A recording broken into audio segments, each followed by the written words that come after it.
partiyasi bilan qo'shma qilmasdan bizga oyda 3 marta tadbirkorlar uchrashuv belgilangan. Bu shuni qisqacha gapirishib olib,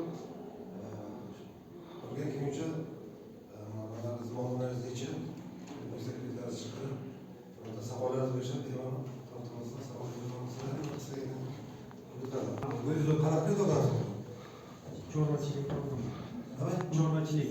Chorvachilikka chorva. Qancha pul qilyapsiz kredit?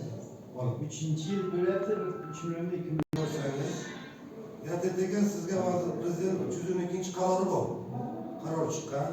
Bunda 100 milliongacha kafilsiz sug'urta bilan. Kafilsiz anonsida garovsiz sug'urta bilan 75 oyga emas, 2 yilga emas, 1 yilga beriladi. Hozir ayni paytda o'shani rivojlantirish uchun masalan yer maydonida katta uyda kattalashtirish uchun biz 100 million atrofida Agrobankdan kredit olmoqchimiz. Sababki biz hisob raqamimiz Agrobankda Kengaytirmoqchisiz. Ha, kengaytirmoqchimiz. Qaysi mahallasida gapim? Qaysi qanaqa olishga harakat qilyapmiz. Bizga qanday yordam? Oilaviy korxonami? Oilaviy korxona mana kishini nomi